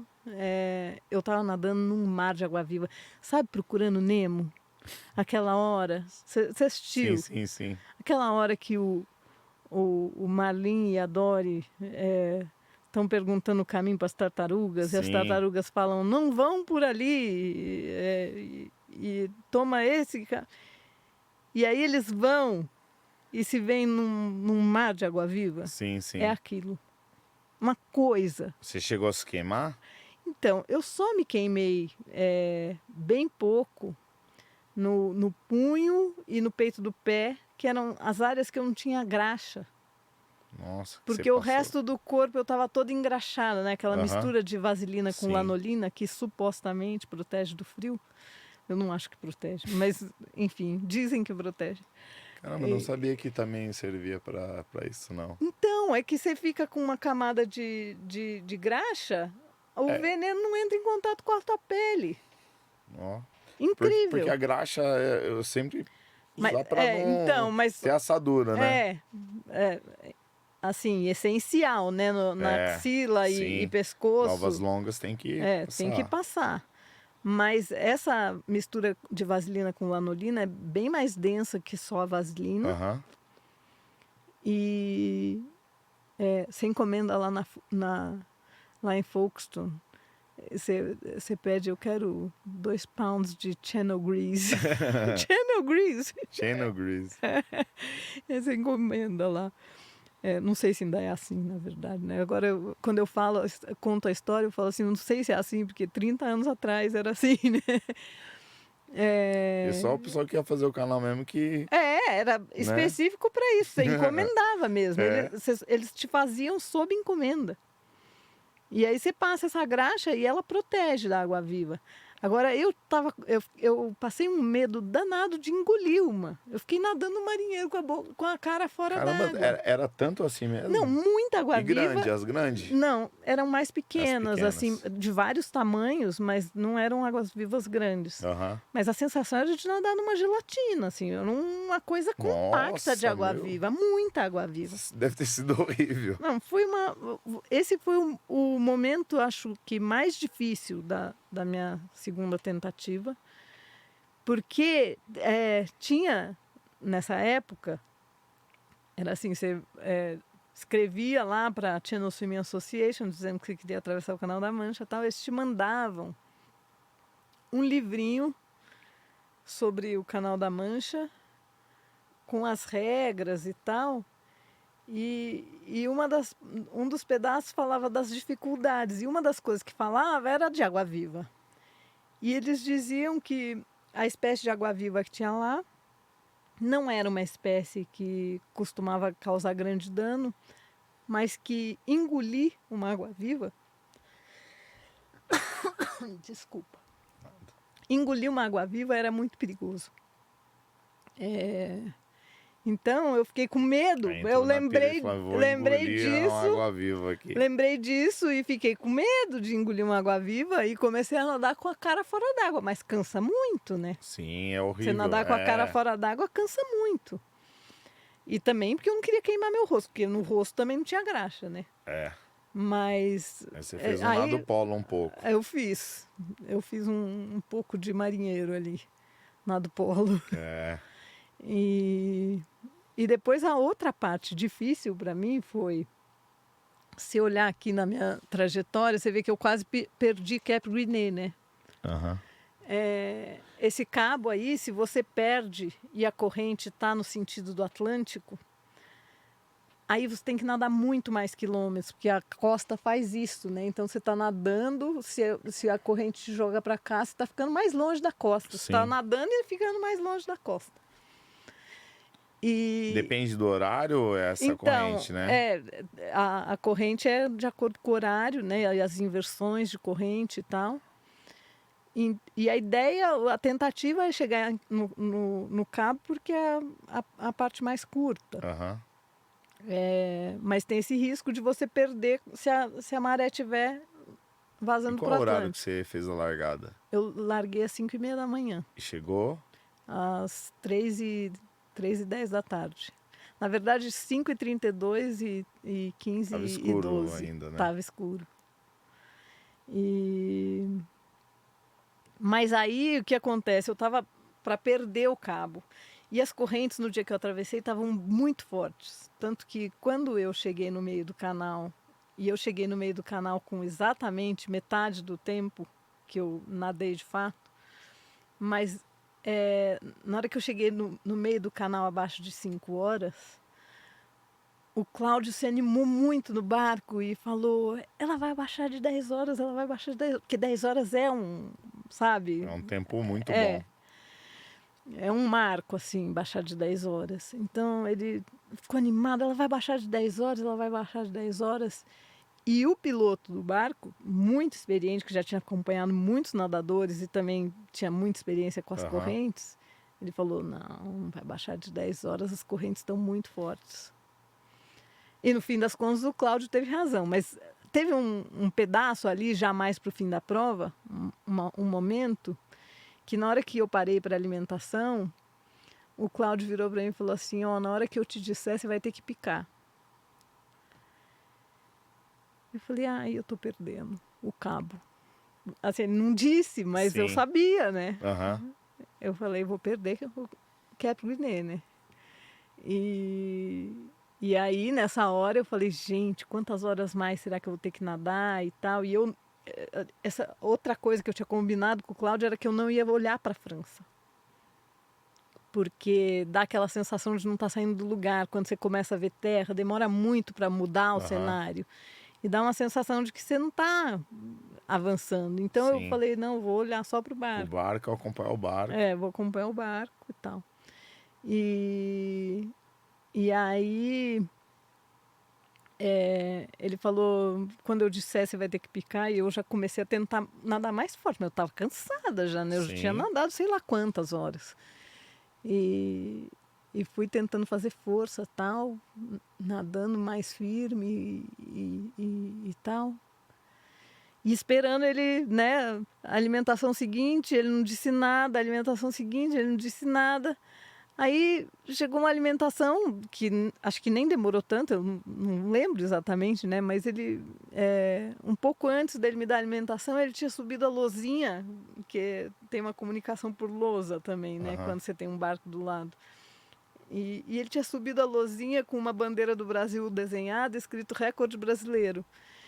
E aí eu falei assim, mas que será esse recorde brasileiro? Você estava perdendo o cabo? Quanto tempo será que eu ainda tenho que nadar? Recorde brasileiro? Será que a Dailza vai bater? Tinha uma outra nadadora brasileira nadando no mesmo dia. Falei, será que a Dailza bateu o recorde brasileiro? Você ficou achando que era outra menina. E falei, que coisa mais esquisita. Aí ele me parou para dar alimentação e virou para mim e falou assim, mira a França. E eu falei assim, mas eu não quero ver, só quando eu chegar. Ele falou, mas já chegaste. Mira pra cima. Já Tava muito tava perto, na cara muito, da França muito, já. muito perto, muito perto. Foi demais, essa hora foi demais. Mas quando ele me disse, quando eu disser, você vai ter que picar, eu falei, ai meu Deus, será que eu dou conta disso? Quanto tempo mais será que eu vou precisar nadar? Legal, muito bom, né? É, muito legal. E essa é a sensação, né? O final ali que é... Nossa, aquilo é... Você contemplar aquele momento é muito bom, imagino. É viver um momento precioso na vida. Não, com Sem certeza. nenhuma dúvida. Com certeza. E técnica? Vamos falar um pouco de técnica. Como que é o seu nado? O meu nado é um... Cotovelo alto? Não, cotovelo alto de jeito nenhum. Isso foi uma coisa que o Cláudio me ensinou. Eu nadava de cotovelo mais alto. Aham. E ele, quando eu o conheci, ele falou assim, ó, para nadar tantos quilômetros, a gente precisa de fazer uma recuperação com o braço mais relaxado, para não forçar o ombro. Porque o que acontece com o cotovelo alto é que você estressa todo esse tecido mole da parte anterior da articulação faz do um ombro. movimento que não é natural, né? Acaba indo um pouco contra, né? Força, né? A pessoa tem que ser muito flexível, muito E se mesmo. ela for muito flexível, porque eu era muito Aham. flexível, mas mesmo que ela seja muito flexível, Sobrecarrega, a cada braçada você vai pôr uma sobrecarga nos tendões Sim. ali. Porque a tendência da cabeça do húmero, do braço, né, na hora que você levanta o cotovelo para trás, é ela meio que sair da cavidade dela. Sim. E então força ali Vai os forçando, né? tendões e os ligamentos, né? E então a minha recuperação é de braço bem estendido e bem solto. O mais solto que eu consigo, assim, eu E recupero. alongando bastante. E alongando bastante. E a mão, como que entrava? Porque tem vários tipos de mão, né? Eu entro com a mão mais assim mesmo. Assim. Relaxada. Mais faz solta. Não. Nossa, Eu afirmo a mão na hora que eu entro na água. Daí eu afirmo a mão. Sim, tem que ser relaxada, né? Mas a recuperação toda bem solta mesmo. Bem solta. E foi um ensinamento do Cláudio que eu acho que foi muito importante para mim. E o legal é que você nada bilateral, né? Respirando pros dois lados. Então, isso tem uma vantagem e uma desvantagem, né? Porque a grande vantagem é que se você respira bilateral, você equilibra. Sim, não sobrecarrega. Né? Não sobrecarrega um lado da musculatura, trapézio, né? E não desequilibra, né? Mais uma musculatura de um lado, mais outra musculatura do outro. Tem o braço de apoio, se você respira unilateral, né? Uhum. Então, para equilibrar, é muita vantagem você fazer o bilateral. Você cansa menos o pescoço. Eu acho muito bom e eu, quando comecei a nadar, eu nadava só para a direita. Eu me forcei a aprender a fazer bilateral por causa da longa distância, para fazer o equilíbrio mesmo. E eu acho que isso é super legal. Mas tem uma desvantagem porque você oxigena menos, né? Sim. Então você perde performance, porque você oxigena significativamente menos. Que você vai fazer 1/3 menos. É 3 por 1, né? Em vez de 2 por 1, você faz 3 por 1. Isso mesmo, verdade. Então, o que tem bastante gente fazendo hoje em dia sei lá, 10 minutos para um lado, 10 minutos para o outro. Entendeu? Porque aí você faz o equilíbrio sem perder oxigenação, entendeu? Mas eu fiquei muito habituada a nadar 3 por 1, eu gosto. Acostumou. eu tentei inúmeras vezes. E hoje em dia eu não dá. nado para performance, né? Então eu vou nadar e fico lá 3 por 1. Sim, que bom que você nada ainda hoje em dia, né? Adoro. Não pegou ódio. Salva a minha vida. Não, pelo contrário, salva a minha vida. Eu já vi várias pessoas assim que nadavam horrores e pegou um ódio assim. Falou, não consigo mais contar azulejo, não. Eu não sei. Para mim... É só terapia. é muito terapêutico para mim e acho que tem uma relação com a água especial, assim, no meu caso mesmo. Você falou uma coisa muito legal que eu nunca pensei por esse modo de ver, que a natação é meditativa. Ela é super. A natação de longa distância é muito É. meditativa. Tem estudos falando sobre isso, porque além de serem muitas horas consigo mesmo, tem o ritmo da abraçada e o tchá, tchá. Isso mesmo, isso mesmo. Tchá, tchá, tchá. Quando você encaixa assim. É muito ritmado. E isso favorece você entrar num estado alterado de consciência, num estado meditativo, muito. Para mim, com certeza tem uma coisa nesse sentido. Não, sem dúvidas, sem dúvidas. Eu também sinto muito isso. Hoje em dia não tanto, porque eu não consigo nadar tanto como eu nadava antes, né?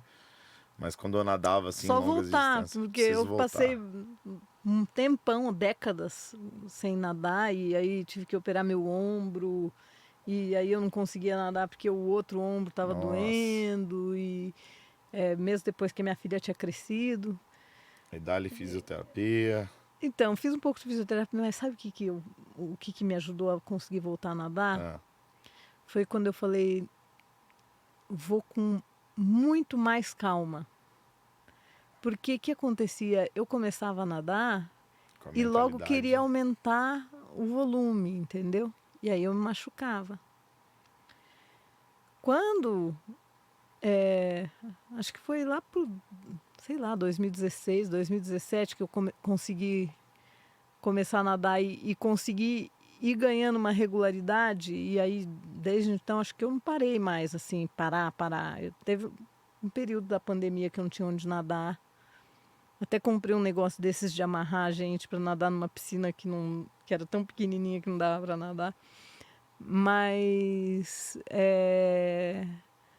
não parei mais, assim. Tenho nadado com regularidade. E o que me ajudou foi isso. Eu falei assim, não, eu não vou ter pressa de aumentar. E eu comecei nadando, imagina, para quem atravessou o canal da Mancha, eu comecei nadando 800 metros.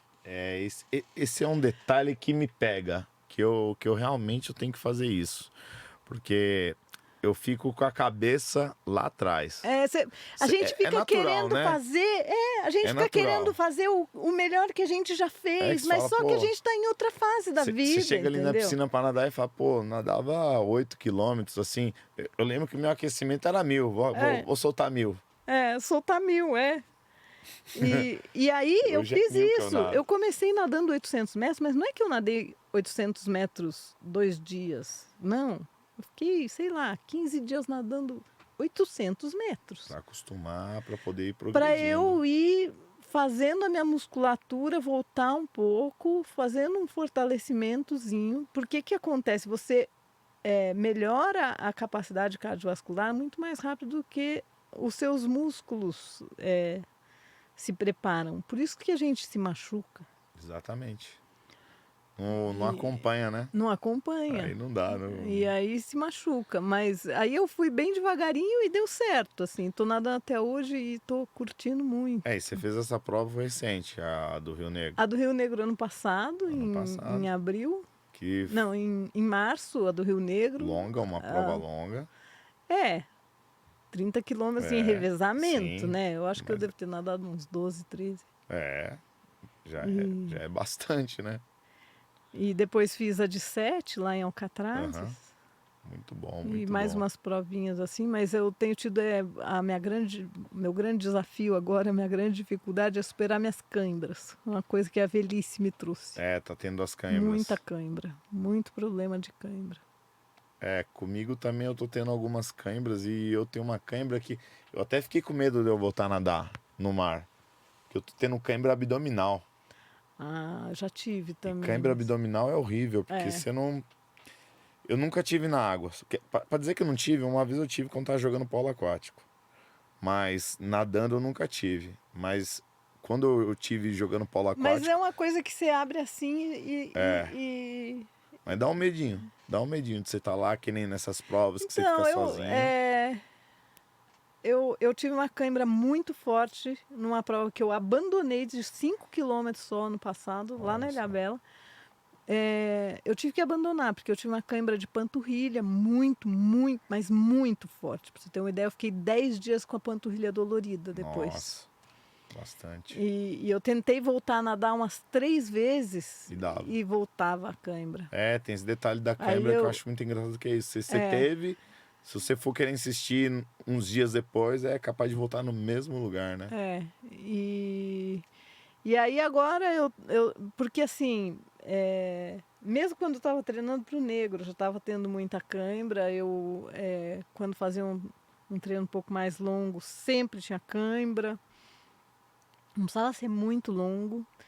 Quase todo treino eu tenho cãibra. Mas só que quando é uma cãibra fraca no pé, eu consigo continuar nadando, né? Numa boa, assim. Sim. Tudo bem, eu continuo nadando. Agora, se for uma cãibra muito forte... Aí não tem o que fazer. Aí não tem como, né? Você ainda nada sozinha, não tem um Não, técnico. eu tô nadando sozinha. Tô querendo pegar uma assessoria, uma coisa. É bom, né? Dar uma direcionada. Assim, as pessoas falam, não dá para nadar sem objetivo. Tem muita gente que não consegue continuar nadando se não for, assim... Alguém gritando ali fora ali. Com o objetivo de uma prova, ou com alguém gritando ali fora. Eu não tenho esse problema. Assim, essa não é uma dificuldade para mim. Pegar minhas coisas, ir para a piscina, nadar sozinha, assim... Você só roda ou você faz alguns educativos ou só roda mesmo? Não, eu faço um pouquinho de educativo e... Ultimamente não tenho feito série não, mas de vez em quando eu faço uns forte fraco. E agora estou tentando voltar a nadar um pouco de estilo, porque é impressionante, eu desaprendi a nadar os estilos. Não é que... Eu sei que eu sei nadar, mas, por exemplo, vou tentar nadar borboleta, meu braço mal sai da água. E eu falo assim, não é porque eu não sei nadar borboleta, é porque eu não tenho força, né? Eu após a pandemia, eu comecei a nadar na companhia atlética. Aí fazia muito tempo que eu não nadava. E eu só tava na musculação. Fui tentar nadar borboleta, meu Deus do céu. Pesado. Pesado. Daí... Você estava na musculação, aí não era a força que te faltava, era a mobilidade. A mobilidade, exatamente. Nossa, pesado. Eu falei, meu Deus do céu, meu, que vergonha. Eu falando que nadava aqui pro pessoal, aqui pros professores aqui. Aí tá vendo eu nadando esse borboleta todo torto aqui. Mas eu acho que no meu caso deve ter um pouco das duas coisas, na verdade. Não falta só força, e falta um pouco de mobilidade também, porque o ombro direito eu operei, né? Sim, então ele aí muda, né? Literalmente amarrado, né? Literalmente amarrado. Aí tem que se adaptar um pouco o movimento, né? É legal, muito legal. Legal. Qual que são as próximas provas? Não tô com nenhuma prova marcada no momento. Tô precisando estudar bastante por causa do doutorado. Você tá fazendo doutorado? Fazendo doutorado no Diverstas, na FEFELESH, lá na USP. Legal, bacana. Você é fotógrafa também, Sou fotógrafa. Mas você tira foto de algo específico? Eu sou fotógrafa de evento, mas não tenho fotografado muito. Assim, bom, na pandemia fiquei totalmente sem trabalho, né? Aí que veio a ideia de fazer o doutorado. Legal. E aí não tenho fotografado muito, não. Mas estou precisando estudar bastante e ver se eu me dedico a esse doutorado aí. É bom. E na educação física você nunca atuou? Eu fui professora de natação. Mas não teve paciência? Não foi isso. Eu fui estudar administração. Eu tinha vontade, naquela época, começo dos anos 90, de trabalhar com atividade física em empresas pela qualidade de vida dos funcionários. Era uma coisa que praticamente não existia no Brasil. E como eu tinha vontade de fazer isso, eu falei assim, às vezes se eu estudar administração também, eu falo um pouco mais a língua dos empresários para eu poder cavar um espaço nessa área. E a verdade é que os caminhos da vida são meio tortuosos, né? Eu me apaixonei por um professor meu da VAP, casei com ele e aí ele achava que eu devia fazer mestrado e eu fui muito, assim, influenciada por ele fazer mestrado em comunicação na época.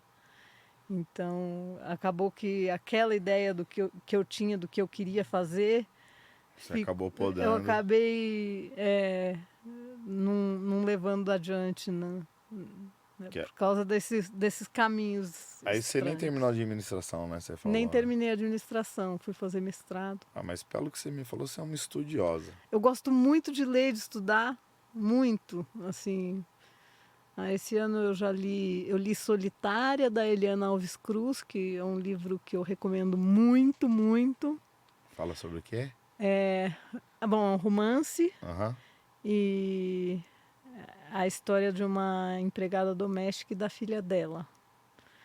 É um livro terrível para se ler para alguém branca de classe média que nem eu, porque você não tem a menor chance de poder se ver na heroína da história, você se vê na vilã da história, na verdade. Sim, minha filha leu esse livro.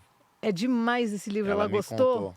Ela me contou. É forte. É forte. Forte. É forte. Forte.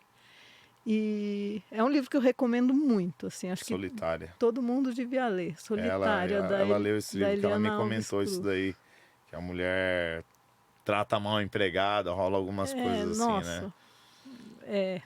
Enfim. E assim, essa naturalização esquisitíssima que a gente tem, né? Uma relação que é absurda. O mundo, infelizmente, tem que se desenvolver muito, né? Muito, em vários aspectos, né? Muito. Eu mesmo digo que eu tinha um pensamento assim, há 10 anos atrás, que hoje eu olho e falo, não, absurdo, né? Que é coisas que a gente pega lá da época dos nossos pais, dos avós, né? Em relação ao racismo, assim, para mim, me ver racista foi uma coisa bem dramática. Imagina. Ainda mais que eu sou 10ª de 12 filhos e o meu 12º irmão é adotado e é negro. Uhum. E aí a gente tem essa ideia muito tosca de que então a gente não é racista, né? O meu irmão é negro, eu não sou racista. Que é parecido com... Não, eu tenho um monte de amigos negros, não sou racista. Eu tenho um amigo negro. Eu tenho um amigo... É assim, né? Que vergonha, né? Mas aí quando você se dá conta que você frequenta um clube em que praticamente todos os negros estão a serviço e que você mal se dá conta disso e naturaliza uma coisa que é... Normatiza uma coisa que é absurda, né? Que é assim, gente, como que você não é racista? Se para todo negro que você olha, você acha que é alguém que está ao seu serviço. Alguém servindo. Né? É uma coisa... A nossa sociedade é muito racista. E esse racismo... Não adianta dizer que não é, mas vendo por essa perspectiva muito. aí... E a gente tem que acordar para isso, né?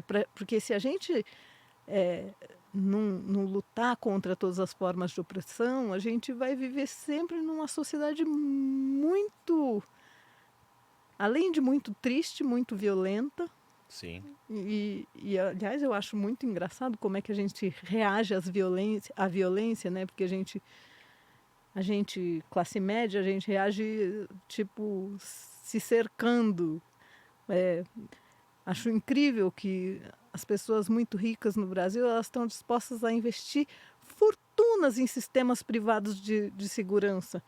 Mas não passa pela cabeça delas abrir mão de um pouco dos privilégios e do dinheiro para ter uma sociedade mais justa, que seria, consequentemente, mais segura também. Sim. Entendeu? Porque a desigualdade é o que... A desigualdade Uma parada da desigualdade que eu sempre falo pra galera que é descrachado é Paraisópolis. É horrível aquilo. É horrível. Porque você vê uma comunidade ali e umas mansões que... Não, gente... absurdas, né? Uma do lado da outra. E esse tipo de desigualdade muito, muito grande, que algumas pessoas tentam ainda naturalizar e dizer, o problema não é a desigualdade, o problema é que a economia não cresce. Não, a desigualdade é um problema... E é um problema muito sério. A desigualdade como a brasileira é uma indecência, na minha opinião. Uma indecência. A desigualdade, a parte que eu acho que é a pior é a educação. Essa é a pior porque ela perpetua a desigualdade. Chega a ser bruto a diferença de uma criança que estuda numa escola particular de uma pública, né? E isso perpetua a desigualdade. E aí você vê nas universidades públicas e tudo, por que só tem gente branca, né? Ainda bem que agora tem cota, né? Mas a grande maioria é branca. Não vou dizer que seja... Na verdade, é racista. Claro que pensando desse jeito que você falou. Claro que é racista. Eu nunca tinha olhado dessa perspectiva. Não, a gente vai no restaurante, todos os negros estão servindo a gente, isso é racismo. Mas assim, estão os brancos, porque os brancos são os que estão da escola particular, que fizeram um cursinho, não sei o que lá. O pessoal pobre não tem como fazer isso. Mudou bastante com as cotas foram muito importantes nesse sentido. Você vê as faculdades públicas hoje bem mais diversas. Sim. E isso é um ganho tremendo para a sociedade. Para mim a educação, o esporte é o que muda o mundo. E agora essa esperança que eu estou muito grande com a Ana Moser no Ministério do Esporte, porque a ideia é esporte para todos, né? Priorizar essa democratização do acesso. Esse próprio esporte que a gente pratica, que é a natação, é um esporte que vem há anos, é muito elitizado, né? Nossa! Hoje em dia... O que tem de gente que não sabe nadar? E é o que mais mata no mundo, né? Esses dias eu vi um motoboy, uma história do motoboy que passou numa enchente, aí foi querer passar com a moto, caiu e se afogou. Não sabia nadar. Ai, que tristeza. E assim, um país que é cheio de água aqui no Brasil, né? Hoje em dia eu fico muito feliz de saber que tem os clubes escola, os CELS, que dão essa acessibilidade pra galera. Porque antigamente, eu acredito, na época que você começou a nadar, acho que não tinha. Não tinha, né? Projeto social para poder ensinar a nadar. Quando eu fiz faculdade de educação física, eu entrei na educação física no fim dos anos 80.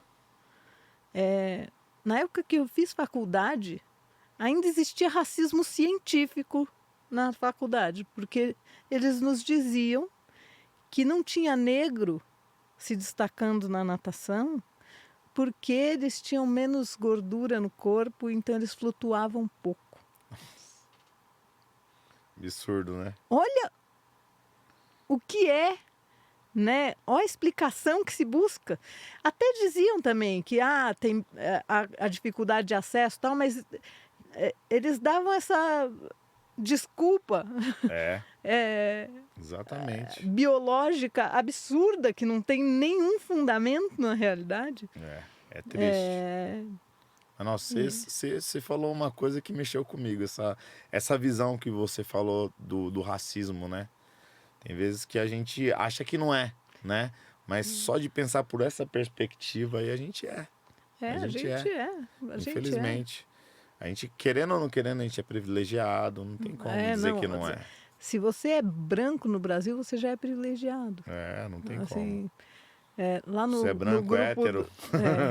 No grupo do Esporte pela Democracia, de vez em quando, alguém que é negro, tem uma jornalista negra lá que vira e mexe quando sai uma notícia dessas, né? Assim, a notícia quando é um negro bandido, não sei o quê, preso, não sei onde.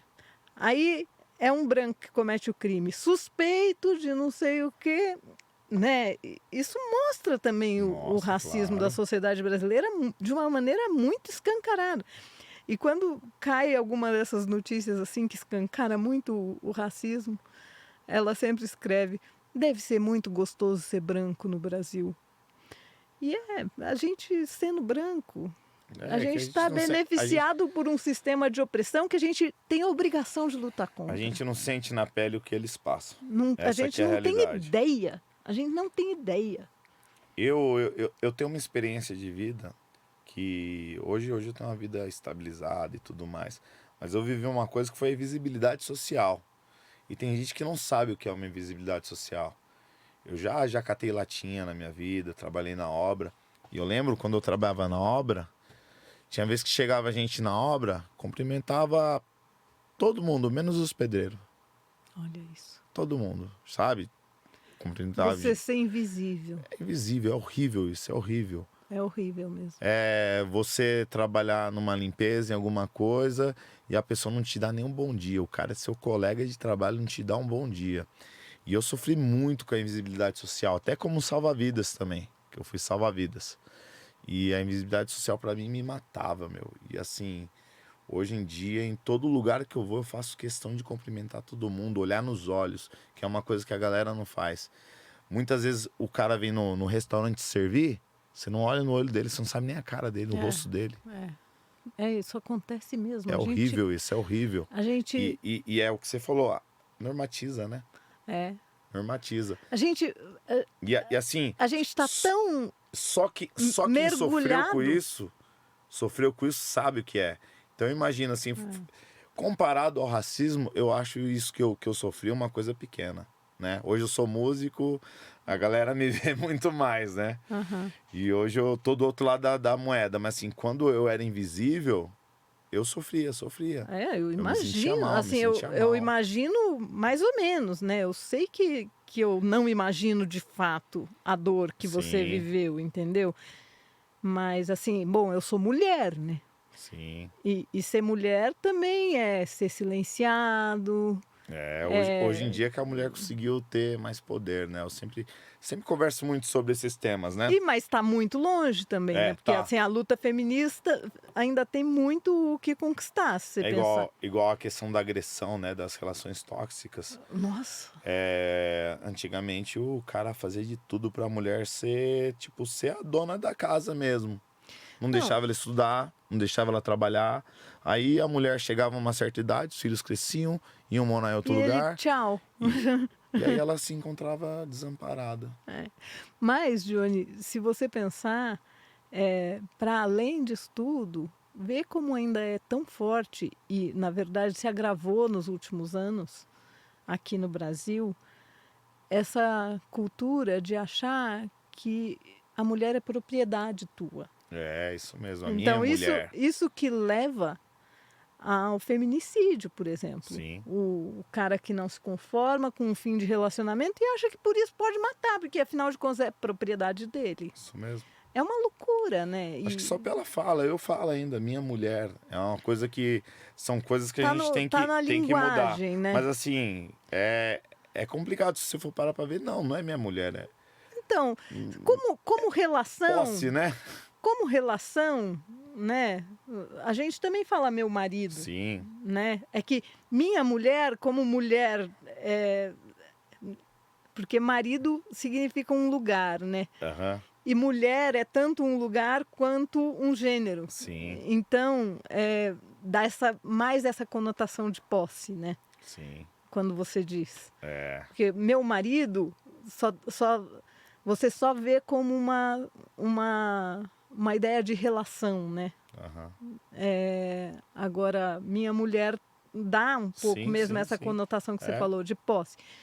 Agora, para além do vocabulário, a ideia mesmo de que a mulher é uma coisa que pode ser né, possuída, usada e abusada. Sim. É coisa que vem lá de trás para tentar normatizar e a gente tem que lutar. Eu estou lendo no momento O Caliban e a Bruxa, que tem a ver com isso.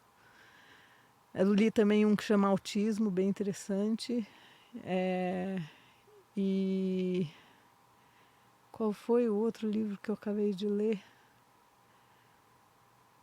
Esqueci agora. Nossa, a minha memória anda tão ruim, mas eu li um outro livro que eu acabei de ler faz poucos dias e que eu gostei muito também. Bom, acho que a partir do momento que a gente começou a ter mais informação, a gente virou questionadores. E isso que faz o mundo melhor. A gente questionar e falar, pô, tava errado nisso.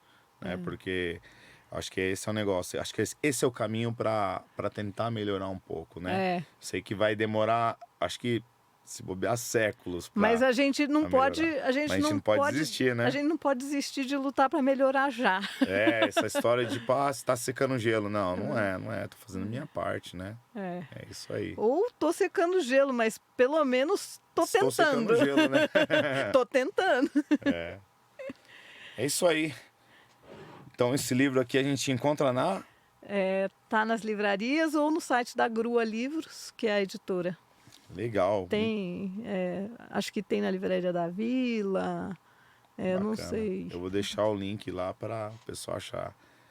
E muito obrigado por ter aceitado o convite. Eu que agradeço. Depois eu quero te convidar um dia para a gente falar desse assunto. Pelo convite, pelo papo, gostei muito de te conhecer e conversar com você, Johnny. Muito obrigada. Muito obrigado aí por ter cedido o tempo, por ter me dado essa visão agora no final do podcast aí. Que eu adorei, é isso mesmo. E vamos marcar um dia pra gente conversar só sobre isso. Vamos. Me convida que eu venho. Vai ser um gosto. Tá bom? Uma alegria. Alguma consideração? É só isso mesmo. Muito obrigada. Eu que agradeço. Agradecer muito. É isso aí, galera. Curtam, compartilhem e façam o Pix pra mim.